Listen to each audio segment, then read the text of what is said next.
Nga ky fillim viti hyn në fuqi dhe vendimi i qeverisë për rritjen e pensioneve nëpërmjet bonuseve mujore, ashtu siç njoftoi më herët edhe kryeministri Edi Rama. Rritja do të jetë e përmuajshme, sipas kategorive të ndryshme të pensionistëve.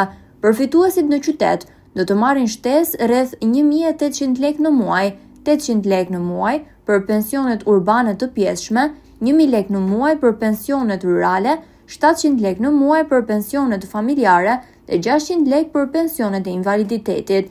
Kjo skemë e re e panjohur më parë synon të përmbush angazhimin e qeverisë për të çuar pensionin minimal në vend 20.000 lekë dhe pensionin mesatar në qytet 40.000 lekë. Por çfarë do të përfitojnë konkretisht një pensionist i cili sot merr 27.000 lekë në muaj?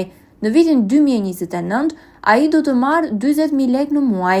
Edhe për pensionin e dalë nga kontributet në fshat, një individ i cili sot merr 11.000 lekë, pas 4 vitesh ai do të ketë një pension mujor 18.000 lekë. Sot përfitues në skemë të kontributeve shoqërore janë rreth 730.000 individ, numri i të cilëve shtohet çdo vit me 15.000 pensionistë. Ndërkohë Ministria e Ekonomisë dhe Inovacionit ka lajmëruar se brenda vitit 2026 pritet reformimi i skemës së pensioneve me synim rritjen e qëndrueshmërisë dhe përfitimit.